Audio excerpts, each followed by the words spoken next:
¿Cómo estás, José? ¿Cómo andás? Bien, bien, muy bien, che. Bueno, qué bien, qué bien. Bueno, le contaba recién a los compañeros que están mirando, a los compañeros de músicos organizados que también están del otro lado, ya que transmitimos desde la página de Prensa Obrera y la página de músicos organizados. Les comentaba un poquito de tu carrera, muy poquito, ya que nosotros fuimos compañeros del Teatro Colón durante muy poquito, cuando vos, José, estabas medio terminando tu carrera, yo la estaba iniciando, así que bueno, arrancamos por ahí. ¿Qué te parece? ¿Cuáles fueron tus inicios con la trompeta? Si fue con la trompeta, tus inicios con la música y iremos desenvolviendo acá una cantidad de temas que seguramente los compañeros estén interesadísimos. Sí, mira, bueno, primero los saludo a todos los compañeros que están mirando. Y sí, es cierto, mis inicios fueron, no fue con la trompeta, fue con la percusión, porque mi papá fue jubilado del Teatro Colón y era percusionista. Así que él me introdujo a la música con la percusión, estudiando todos los instrumentos de percusión y pasando por las placas, xilofón, vibrafón. Este, Yo a los 13 años, eso empezó más o menos a los 8 o 9 años. A los 13 años yo trabajaba ya profesionalmente, pero con la trompeta, no con la batería, porque él me hizo dejar, bueno, ahora vas a tocar la trompeta. Y Ujú. realmente hizo un muy buen trabajo porque me introdujo realmente en la parte rítmica y después me empezó de la teoría. A los 13 años yo ya leía 4 claves o 5 claves, no me acuerdo bien. Con él estudió todos mis principios de la teoría musical. Y bueno, ahí me fui desarrollando y después seguí trabajando en diferentes orquestas, un poco más grandes, y pasé por todos los teatros de revista que hay hoy, que había, porque ahora hay algunos que no están. Ajá. Este, claro, los tiran abajo y ponen edificios, a pesar de que hay una ley que se debería preservar el patrimonio artístico de lo que significa un teatro. Y el teatro, no, son varios teatros, así que no voy a entrar en detalle de cuáles. Y bueno, hicieron edificio, un gran negocio inmobiliario. En ese contexto, yo pude trabajar en todos los teatros más en lo que no están. Y sí que yo tenía 22, 23 años, ya estaba tocando en el Nacional, en el Maipo, en el Tabarís, en el Astral, en el Astro. Bueno, todo lo que tiene que ver con la revista, con el estilo revisteril. Bueno, la verdad que es una gran experiencia. Después pasé también por las comedias musicales, también en los teatros que te estoy nombrando. La última que hice fue hace bastante años, que era el Fausto Criollo, me acuerdo, en el Astral, en el Teatro Astral. Ujú. Bueno, fue una experiencia realmente muy linda porque con los artistas de la época, de la década del 60, del 70, cuando el cine argentino estaba a la vanguardia en América Latina, cosa que no es ahora, por desgracia. Y la cantidad de trabajo que había, yo la verdad que estuvimos hablando hace un rato con vos, la cantidad de trabajo que había era impresionante. Yo cuando tenía 13, 14, 15, 16, 17 años, hacía muchos bailes, a lo que llaman en algunos casos la bailanta. La bailanta son bailes de campo. Y después estaban los clubes de barrio también trabajé mucho. Después trabajé con artistas. Con el que más trabajé fue con Sandro. Con Sandro trabajé, era el músico estable de Sandro, con lo cual hice mucha gira, grabamos un disco, y realmente otra experiencia inolvidable porque él era buen tipo, para decir así, cosas que a veces no sucede. Después con Luis Aguilé, bueno, muchos artistas he hecho gira. Y también tuve la suerte en mi carrera de poder viajar afuera, tocar afuera, es decir, tocar en las mejores salas del mundo, justamente con la filarmónica. Pero eso sucedió mucho después, más o menos yo tendría 40 años. A esa edad sí, hicimos giras muy importantes que se denominaba la Orquesta Filarmónica en aquella época. La prensa europea decía que era la mejor orquesta latinoamericana. Quiere decir que eran épocas realmente de mucha producción.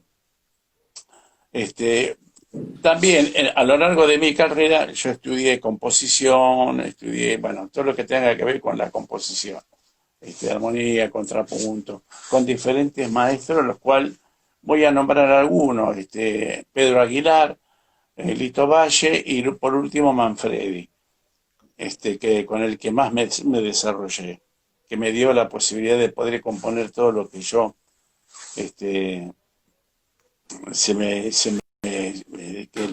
las ideas que tenía las podía plasmar en la música.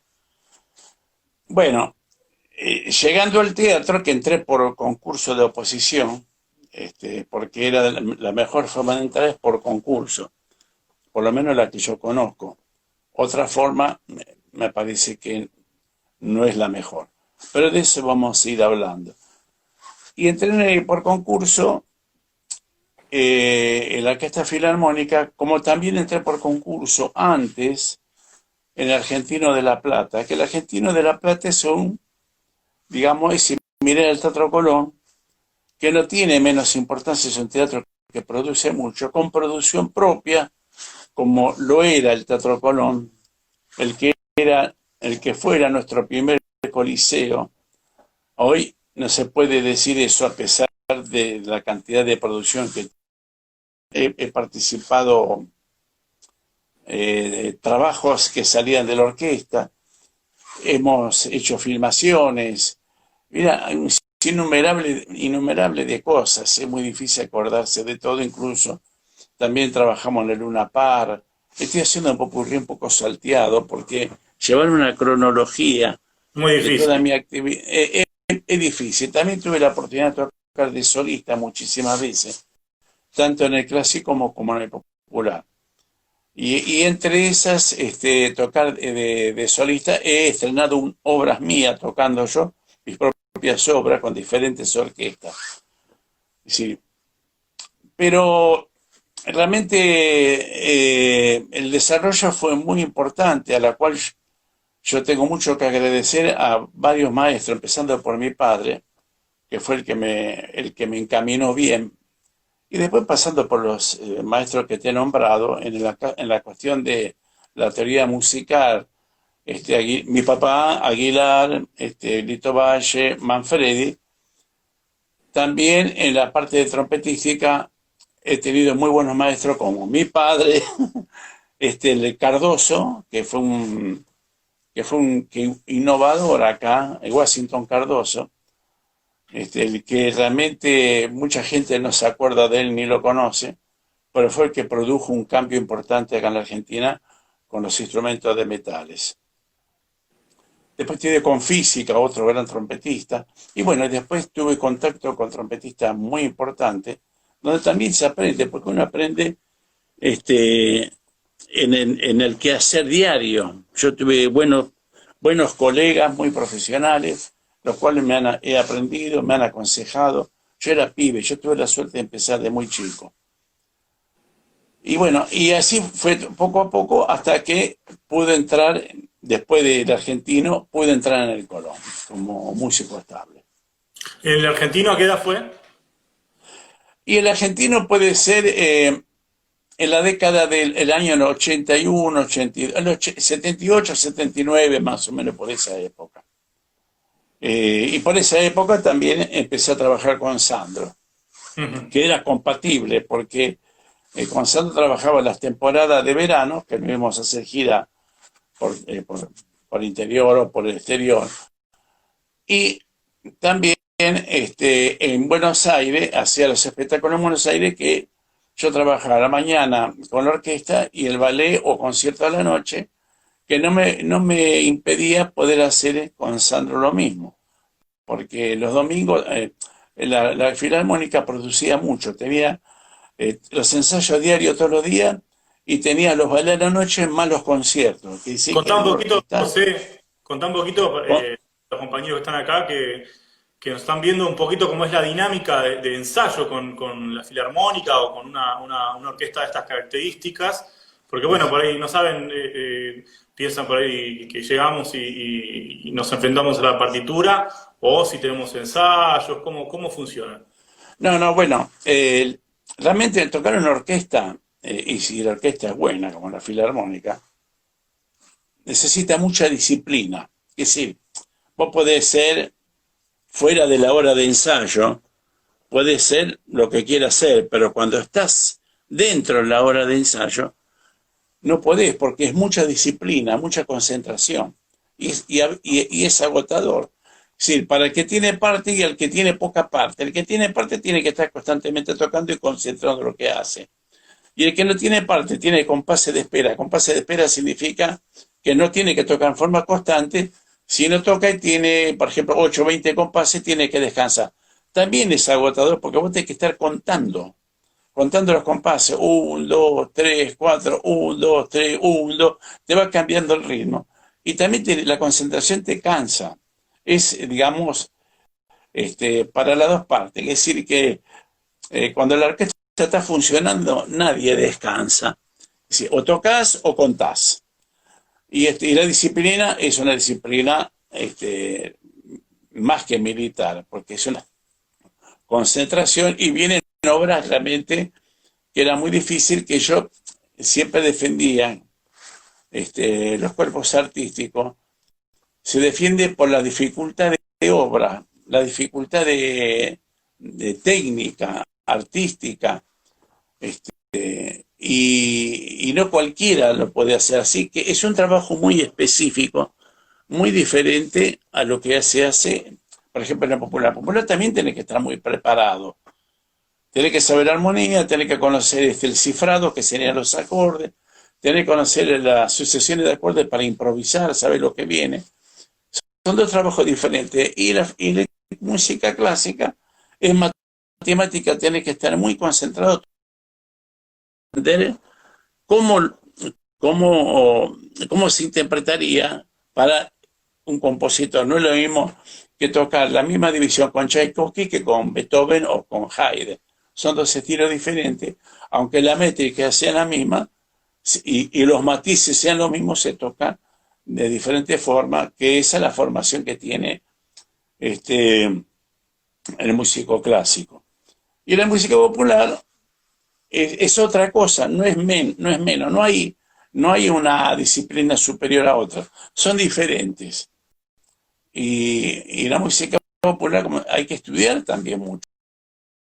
Y hay que concentrarse, hay que contar compases, porque vos estás trabajando en un teatro de revista, una comedia musical, y después estás tocando arriba de un escenario con músicos muy, muy competentes, que vos decís, digo, uno cuando empieza a caminar, yo me voy a saltear un poco, ¿no? Yo trabajé mucho, no solamente en las bailantas, sino trabajé en los cabarets, que se supone que los cabarets, ahora no existe ese trabajo como existía antes.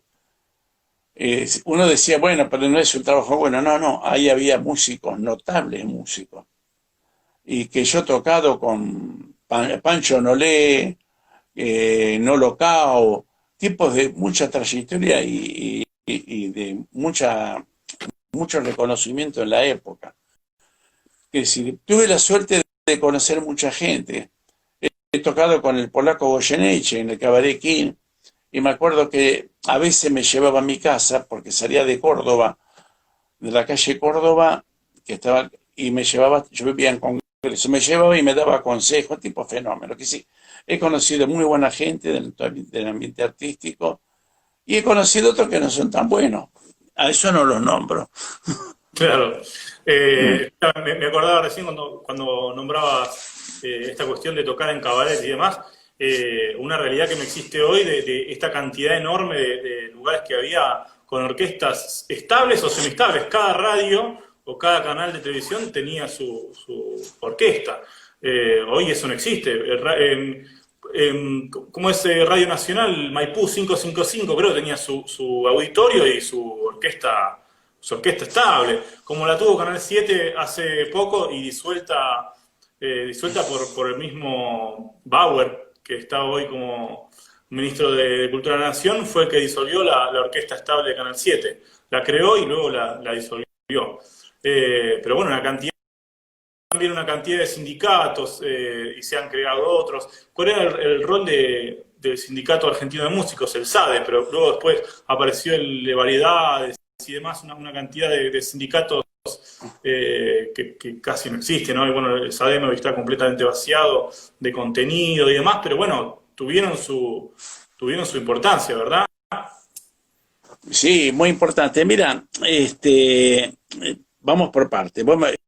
Yo en las radios yo llegué a conocer las radios, iba chico, iba a escuchar a las orquestas.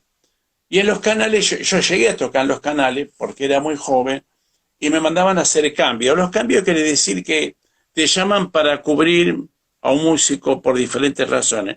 Una puede ser porque esté enfermo o porque tenga algún tipo de problema. Entonces yo iba a hacer los cambios mucho en Canal 9. También hice cambios en sábados circulares. Yo no estaba en la orquesta estable ni era de la orquesta estable, pero he hecho 2, 3 cambios, 4. Después en Canal 7, el viejo que está en Viamonte, hacía muchos cambios.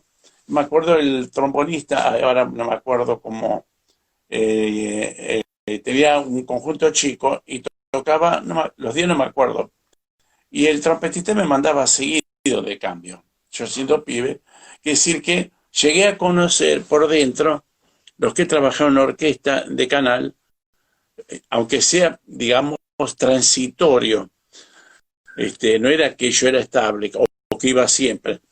Y realmente era una época de oro, había mucha actividad, movía los Casino Royal, los sábados los sábados ay, no me acuerdo el nombre, bueno, había muchísimo trabajo en las radios y en los canales, como en los teatros, y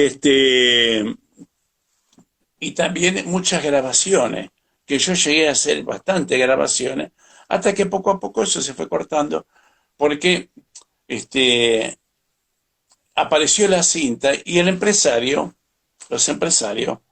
empiezan a achicar las orquestas porque lo que le interesa al empresario es la tasa de ganancia, lo que gana. No le interesa despedir gente o tener una orquesta que debería sonar muy bien con 18 músicos, que hay que sonarla con 3 músicos o sin músicos. Es decir que había muchas grabaciones, muchas pistas, y bueno, se bailaba sobre las famosas pistas. Eso empezó cuando apareció el carrete, que porque antes no se podía hacer, y cuando apareció la cinta, la famosa cinta, que era un aparato enorme con 2 carretes llenos, que estaba todo grabado, iba pasando, y ahí empezaron poco a poco a correr músicos. En esa instancia, en esa época, el sindicato tenía fuerza y hacía poner músicos. Sí, si por ahí ponían la grabación con la base rítmica y arriba ponían músicos. Era una época de mucha actividad musical, artística, pero también gremial. El sindicato que estaba en la calle Paraguay, que yo llegué a estar, incluso estuve en la asamblea cuando se vendió el sindicato y lo mudaron para la calle Belgrano. Una gran lástima porque hoy hay un estacionamiento en ese lugar. Realmente es lamentable esa pérdida que tuvimos. Y los músicos viejos fueron los que trataron de defender ese sindicato y yo justamente me plegué a esa gente porque me parecía que digamos, la actividad gremial medio como que sin darme cuenta desde el inconsciente. Desde el inconsciente empecé a participar como en la protesta de los teatros. Los conflictos que había en los teatros de comedia musical, como lo hubo en los teatros de revista, los conflictos, y quiero hacer una aclaración, los conflictos siempre lo establece el poder, puede ser político, el poder empresarial, porque hay una serie de normas que el poder hace, decir, bueno, tiene que haber 18 músicos, tiene que haber 20 músicos, pero después el poder los viola, que sí que las normas están en beneficio siempre del poder empresarial, como viene pasando ahora. Y los sindicatos, como el sindicato de músicos, siempre fueron funcionales y lo siguen siendo a la patronal, a tal punto que los sindicatos, yo tengo una caracterización con la CGT y los sindicatos que están adheridos a la CGT, que son corporaciones empresariales en el método. Corporaciones empresariales, yo digo en el método porque ellos tienen un método vertical de arriba hacia abajo, cuando en la realidad debería ser de abajo hacia arriba.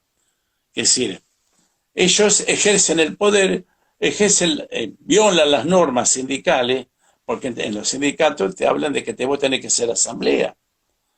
Y en el caso del Teatro Colón, el único que hacía asamblea, periódicamente, asamblea informativa, asamblea para tomar decisiones, era, bueno, la Junta Interna, a la cual yo fui uno de los creadores de la Junta Interna, porque si bien la Junta Interna la creé yo, pero cuando vos creas una cosa y participa en otra, ya deja de ser tuyo, como las decisiones de las asambleas. Vos convocás una asamblea y cuando está la asamblea constituida, que están todos los trabajadores, la que manda es la asamblea. Ya no manda, el delegado obedece las decisiones de la asamblea. Y así para arriba. Bueno, en los sindicatos no ocurre eso, todo lo contrario. No hacen asamblea, y si hacen asamblea, porque no la pueden parar, siempre tiene gente que es el famoso ñoqui, te va y te la boicotea. Yo me acuerdo los rostros que aparecían tipos al boicotear la asamblea, y digo, ¿y este quién es? ¿Qué sé yo? Labura acá, pero nunca viene. Era muy común. Pero eso es con la complicidad, digamos, de la dirigencia de la institución. Si no, eso no existiría. A mí me hicieron una vez una pregunta que debe estar en YouTube. Y me dice, ¿y los ñoquis? Me preguntan sobre los ñoquis. Y los ñoquis existen. Y hay ñoquis. Pero los ñoquis están porque el Ejecutivo se lo permite. Es decir, digamos, si el tipo no viene porque alguien le deja que no vaya. Pero después son funcionales porque después vienen y empiezan digamos, plantear cosas que tienen que ver más con el discurso institucional que con los trabajadores. Estas son las experiencias que yo he pasado y realmente, más allá te deja una cierta riqueza. Bueno, yo cuando organicé la Junta Interna... ¿Eso para qué año? Y mira, ya estamos hablando cerca del año 2000, 2001, 2000 más o menos, porque yo estaba en la Intercuerpo. La Intercuerpo era realmente muy bien pensado por los trabajadores del teatro. Era representación de todos los sectores del teatro. Bueno, a la Intercuerpo famosa, desgraciadamente, digamos, la deshicieron entre el Ejecutivo, entre el gremio, que el gremio es el SUTEIBA, ¿no? Que es el único gremio que había. Pero de ahí salió, justamente con gente experimentada, la cual nos juntamos, y salió la Junta Interna. Es decir, que las dinámicas de la lucha van cambiando y, digamos, y los problemas que vienen de arriba no cambian, cambia la dinámica de enfrentarlos a lo que sea el Ejecutivo. En las orquestas, por ejemplo, tenés las comisiones. Las comisiones no tienen legalidad, no pueden discutir una paritaria, porque no tienen la legalidad de voy a discutir. Porque vos vas con una comisión, vas a la instancia de la dirección, pero por arriba lo decide el gremio con el Ejecutivo, sin haber asamblea, sin, tener una instancia democrática como para llevar a cabo las decisiones, qué es lo que le conviene a los trabajadores o no. Nosotros lo que hacíamos con compañeros del sector técnico, sector artístico, sector de escenografía, para mí son todos compañeros iguales y son artistas. En el Colón es un trato, teatro de producción, una factoría de producción artística. Cuando empezamos con la Junta Interna, esto ya venía con la experiencia del intercuerpo, nos costó mucho, digamos, tratar de transmitir cuál era nuestra idea al respecto, de que la producción del teatro lo hacemos entre todos. Una vez tuve una conferencia, creo que en algún momento te la conté, anécdota, y me hicieron que el ballet vaya a los barrios. Mire, a mí me parece bárbaro, pero el espectáculo está en el teatro. Porque en el espectáculo, en el teatro, vos juntás el ballet, juntás el coro, juntás la orquesta o las orquestas, juntás la escenografía, juntás la pintura, escultura, porque vos ves con todos los artistas. El espectáculo lo hacemos entre todos. El que reparte la entrada, el boletero que te vende la entrada, el que te ilumina, el iluminador, las sesiones técnicas que te dan la base como para que vos puedas plasmar todo un espectáculo. El espectáculo de teatro colón no lo hace único. Y cuando vos vas a una platea a ver una ópera, da la sensación de que estás viendo un espectáculo tridimensional. Es decir, como si fuera una película tridimensional. Es una maravilla. Bueno, evidentemente, sectores del poder empresarial vieron el gran negocio. El gran negocio que hicieron después es con un teatro de multipropósito. Es decir, el teatro de multipropósito, y tercerizando áreas. Ahora no sé porque yo me jubilé hace varios años, pero ya empezaban a tercerizar. Y esa idea nació, y yo creo que nació por la época de Menem, más o menos. Había un director de cine muy famoso que fue uno que trajo esa idea. Renan. Y Renan, Sergio Renan, y el Intercuerpo hizo frente a eso. Bueno, ya sabemos cómo terminó todo, y bueno, la Junta Interna tomó y siguió defendiendo un teatro de producción propia y un teatro que no sea multipropósito, no porque yo provengo del ambiente popular, no es porque uno esté en contra del popular o no, sino que ellos lo usaban políticamente diciendo, el Teatro Colón es popular, decía, pero el precio de la entrada, si vas a escuchar a Charly García o a la Mona o a Karina, era igual que pagarle el precio de la entrada que pagaba ver a Plácido Domingo. Que sí que lo que decís es completamente cierto. La última vez que hicimos un concierto en la Plaza Vaticano con la otra orquesta, el Teatro Colón tiene dos orquestas. Una es la Orquesta Estable de Colón y la otra es la Filarmónica de Buenos Aires. Son dos orquestas que funcionan dentro de Teatro Colón con su propia dinámica, con su propio estilo y demás. Son ciertas particularidades que son propias y características de cada orquesta. La última vez que hicimos un concierto en la Plaza Vaticano, que es la plaza que está al lado del teatro, el coro estable con la orquesta estable, hicimos un concierto, no recuerdo bien de qué, pero bueno, se tuvieron que alquilar un escenario, se tuvo que alquilar una cantidad de luces, una cantidad de sonidos, una cantidad de sillas, una cantidad de dispositivos para poder producir ese espectáculo. Bueno, la plaza estaba colmada, claramente, sí. Un espectáculo gratuito, al aire libre, era atractivo. Ahora, en la plaza no entraban más de 2.000, 3.000 personas. Y en las calles un poco más. Ahora, si la dirección del teatro hubiese querido un espectáculo para acercar al público que soporta los sueldos de los trabajadores del teatro y las producciones del teatro, si hubiese querido hacer eso, lo que tenía que hacer era abrir las puertas del Teatro Colón y dejar que todo el mundo entrase libremente al teatro y producir dentro del teatro, que esa es una de las maravillas que tiene.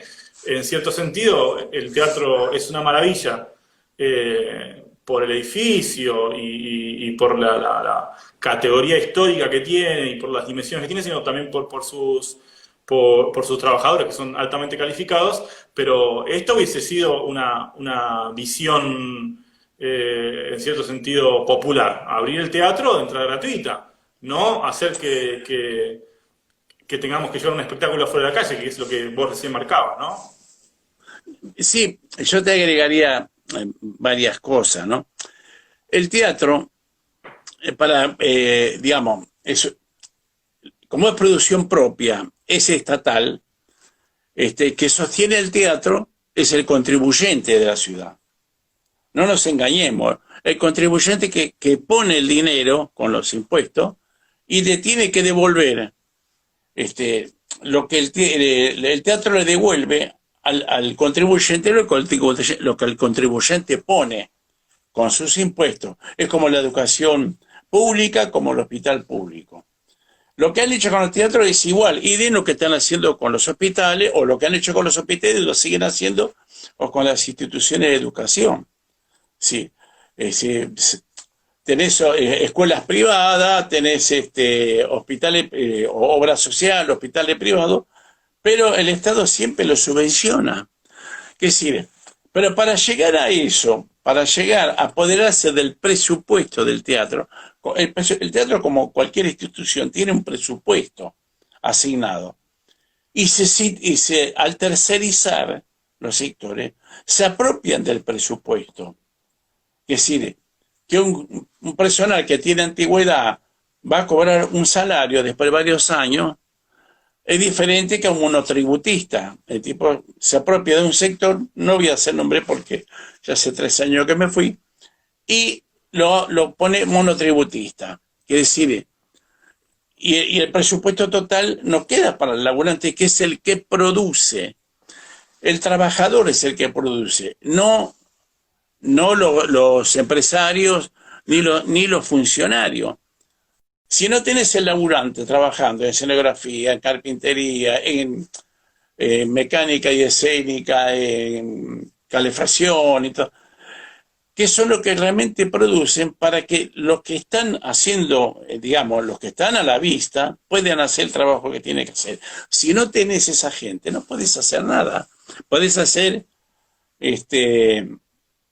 un concierto, pero si no tenés al tipo que te atiende, no entra nadie a la sala. Si no tenés la boletería, no tenés el iluminador, no tenés que te preparar. Por eso nosotros decíamos que el teatro es una factoría y como una fábrica complementa en un todo el trabajo de todos. Ahora, para desarmar eso, el Ejecutivo o las empresas privadas, y te hablo del Argentino de La Plata, que tengo un ejemplo muy lindo. Una vez una compañera me dice, en la Argentina de La Plata salió la ley artística. Ah, qué bien, estamos ganando más, bárbaro. Todo lo que sea beneficioso para el laburante, uno lo recibe con los brazos abiertos. Pero después yo la leí, la ley artística en los teatros, por ejemplo, figura el ballet por un lado, la orquesta, el coro. Por ejemplo, te pongo la parte artística porque es la que más conozco. Seguramente en las partes técnicas o administrativas debe suceder lo mismo. Entonces dice, agrupamiento artístico. Al tener agrupamiento artístico, te quitan la función y te quita la estabilidad en la función. ¿Qué quiere decir eso, la estabilidad? Es como está pasando en el Teatro Colón, ¿eh? La estabilidad en la función es que vos cuando concursas tenés un puesto con tu nombre y apellido. En la Argentina de La Plata, con la ley artística, no tenés tu puesto con nombre y apellido. Vos sos, ponerle tercer violín o segundo violín. Pero te pueden remover, estás en los primeros violines, pero te pueden remover a los segundos. Entonces, ¿qué es una flexibilización? Te están flexibilizando la tarea, a cambio de nada, por supuesto. Y yo me acordaba que el Teatro Colón, con la ley de autarquía que trajo Tamargo, idem, que yo Tamargo, con la Junta Interna, tuvimos una reunión y cuando lo escuchamos hablar 2 palabras ya nos dimos cuenta de qué se trataba. Y se lo dijimos a los cuerpos, mediante asamblea y mediante, se escribía mucho, comunicados. Todo lo hacíamos nosotros a través de comunicados. voy a pasarte un chivo. Cada vez que teníamos una paritaria, nosotros traíamos la resolución paritaria tal cual lo querían los trabajadores y la presentábamos los cuerpos. Las pegábamos en las paredes para que todo el mundo la vea, cosa que antes y después nunca sucedió. Las paritarias se decía en asamblea lo que decían los trabajadores y nosotros repartíamos. Yo siendo el delegado general que participaba en la paritaria y después se sumaron los otros compañeros de la Junta Interna y discutíamos y transmitíamos a los cuerpos, bajábamos todo. Es decir, no hacíamos las cosas en forma, digamos, cupular, de cúpulas. No hacíamos, no, nosotros incluso llevamos las resoluciones de la asamblea a veces sin estar de acuerdo. Porque a veces las resoluciones nosotros veíamos que no eran, y sin embargo hacíamos lo que decían. Yo me acuerdo que tuve una paritaria en la calle Moreno, yo entraba y tenía una preocupación enorme, porque yo no, digamos, no estaba convencido de lo que la asamblea, pero lo respeté. Porque si vos estás en el lugar, quien te pone en ese lugar va a esperar que vos hagas lo que te puso en ese lugar. Entonces, para mí, la autoridad máxima era la asamblea, no el ejecutivo. Por eso la instancia de enfrentamientos constantes, que los enfrentamientos y los conflictos, vuelvo a repetir, lo crean las autoridades, porque ellos crean la norma y después las violan. Por ejemplo, con los ítems en negro. Y si cuando te ponen ítem en negro, después tenés que ver en qué lo tenés que hacer un juicio. Nosotros, digamos, la consigna, cuando se hizo la primera asamblea de la Junta Interna, se llenó. Y lo que se decidió ahí era blanqueo salarial, recomposición salarial, blanqueo salarial, y el 82, que justamente no llegamos al 82, pero a las dos primeras instancias llegamos rompiendo, digamos, un congelamiento salarial de Menem de 14 años. Sí, hasta lo que sabemos nosotros de la Junta Interna, el que rompió 14 años de congelamiento salarial fue la Junta Interna del Teatro Colón, que a la vez la Junta Interna del Teatro Colón, y digo la Junta Interna porque no es una cuestión, personalmente no, lo hicimos entre todos. Hablando de los espías, de intervenciones, viste que está de moda eso. Nosotros sabíamos que estábamos intervenidos en nuestros teléfonos, pero la prueba lo dio cuando hubo una denuncia, se investigó y salió en página del matutino más importante que hay, central, y figuraba la Junta Interna del Teatro Colón. Mirá vos. Por el proyecto X. Pero también estaba la inteligencia de Palacio, espiando. ¿Por qué? Porque nosotros buscábamos el recomposición salarial, blanqueo y el 82 móvil. Que el 82 móvil constitucional y lo violan constantemente, como violan la caja del ANSES. Todos los gobiernos en forma sistemática están violando o vaciando la caja del ANSES para pagar la deuda externa, para subsidiar a las empresas. Por ejemplo, vos prendo la televisión y veo que, hoy estaba escuchando, que el gobierno sigue pagando salarios a empresas que se han cansado de llenarse de plata y llevárselo a los paraísos fiscales. Entonces, si no tenemos en claro eso, si no tenemos en claro que, digamos, cuál es el rol que cumple cada uno, cada trabajador, defender los intereses de los trabajadores. Porque el conflicto, repito, no lo inician los trabajadores. El trabajador quiere trabajar, vivir tranquilo. Pero vos ves que te ponen, protestamos para que den un aumento, te lo dan en negro. Es decir, te van violando las normas que ellos crean y lo difícil también poder transmitir eso a los trabajadores mediante asamblea, que muchas veces se aburrían, se cansaban. Es lógico, porque el conflicto al instalar el conflicto al Ejecutivo o la patronal, tenés que transmitir cuáles son tus derechos. Una vez me pidieron un grupo de gente que dan masterclass, me pidieron si yo quería dar una masterclass. No me gusta la palabra masterclass. Yo soy a la antigua. Yo dije que no, mira, para dar masterclass hay muchos profesionales, hay gente que sabe mucho de esto. Yo preferiría hablar de gremio, de gremialismo. Cómo fuimos perdiendo los derechos a través de los años, desde que yo tengo 22, 23 años, trabajando en el teatro de revista, trabajando en los cabarets, que muchos, trabajando, haciendo cambios en los cabarets. Cómo fuimos perdiendo la capacidad digamos, hemos perdido derechos hasta constitucionales. Y como hoy en día quieren reformular las leyes laborales, es decir, que no hay que permitírselo.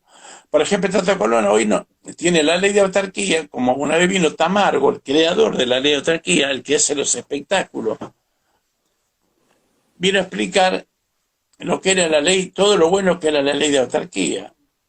Y yo le increpé en la Filarmónica, en el club italiano, que ensayábamos ahí, que le digo, pero vos, le digo, cuando hiciste la ley, omitiste todos los cuerpos artísticos del teatro.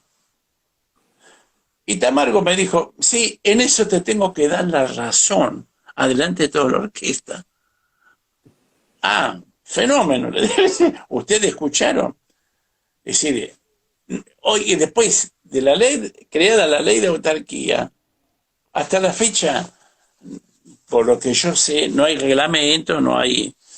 Es decir, y ello está abierto a cualquier tipo de negocio. No es que lo digo, sino está la vida. Digamos, es una experiencia en situ. Que si vos ves todas las cantidades de espectáculos que se dan, que no es de la naturaleza del teatro, porque el teatro está hecho para otra cosa. Y repito, yo no estoy en contra de la música popular, todo lo contrario. Pero yo no podía ver que un teatro ponga baffles de 200, 400, 1000 watts cuando no hace falta. Era, realmente digo, todo por un negocio. Porque Claro. ahí es transmitido. Sí, te escucho. Así para hacer una especie de resumen, porque bueno, son muchos elementos. La ley de autarquía, antes de existir, o bueno, como bien dice José acá, la ley de autarquía lo que pretende o pretendía crear, o la imagen, era un teatro rentable. Como bien decía José antes, un teatro que mantenemos los que aportamos impuestos, los que pagamos renta financiera y demás, es para el público en general.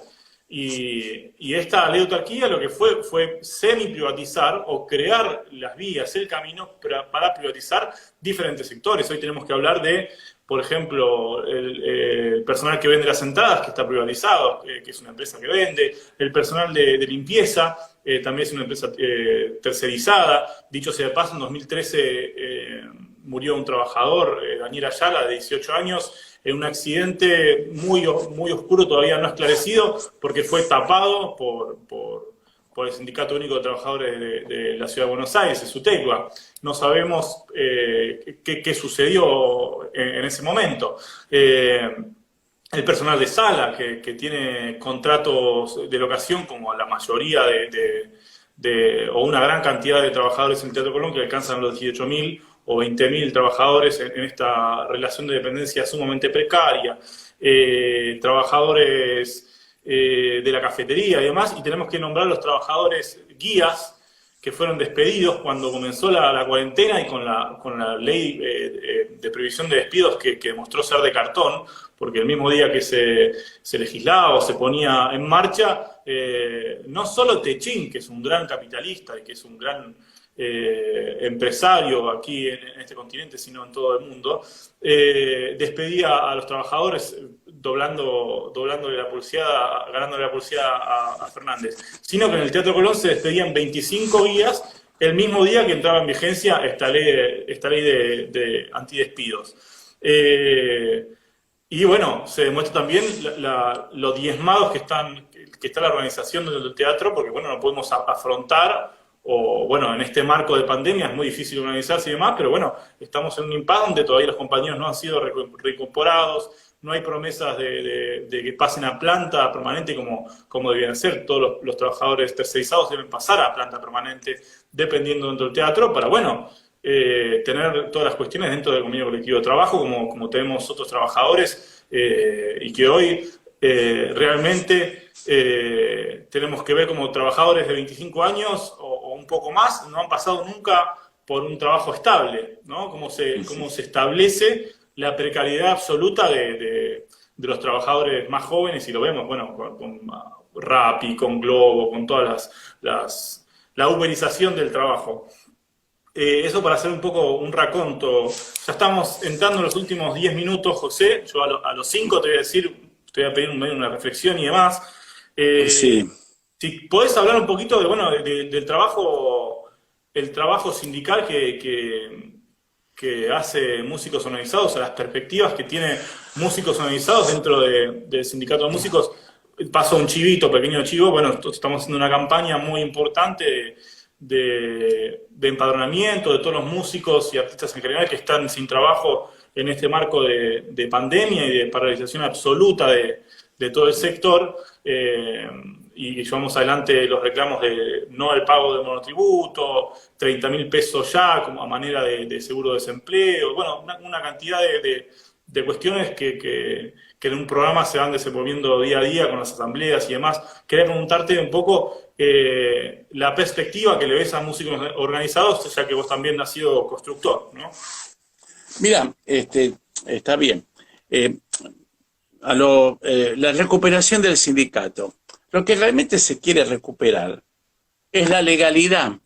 Los trabajadores necesitamos una legalidad para poder intervenir, digamos, en las paritarias o en las discusiones laborales. El sindicato de músicos, hoy por hoy, no cumple el rol que esperamos los músicos. Yo me acuerdo que estaba en la Filarmónica, decía, che, ¿por qué no se afilian al sindicato de músicos? Y me decían que no, porque estaban totalmente defraudados. Pero el tema es el siguiente: si la gente espera, porque estoy defraudado, no lo hago. Justamente cuando vos tenés que entrar en acción, vos tenés que recuperar el sindicato. Hay que recuperar el sindicato, porque si no recuperas el sindicato, es decir, vas a seguir perdiendo derechos. Recuperar mediante lesiones, por supuesto.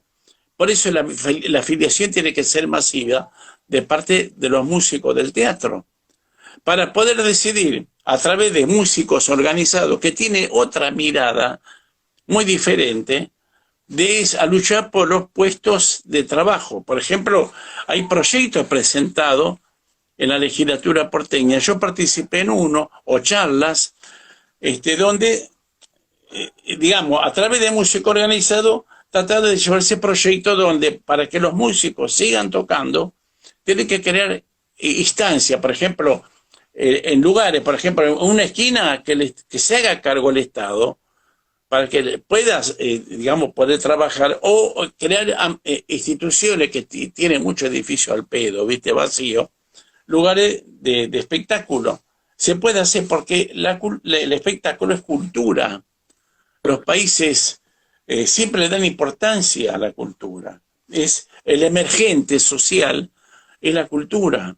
Si vos como emergente social tenés, como todos los días pasa, yo no quiero hacer comparaciones porque, pero antes se escuchaba el tango, una música muy rica el tango. Se escuchaba el jazz. A mí no me traía mucho jazz, me traía más lo latino, el centroamericano, todo eso. Pero tiene un nivel, porque el pueblo tiene otro nivel. Son emergentes que te van marcando cómo está la sociedad constituida. Si eso va bajando, porque los gobernantes priorizan el negocio privado con los fondos públicos. Es decir, es lo que nosotros siempre poníamos, la Junta Interna de Negocio Privado como fondos públicos. Porque es así.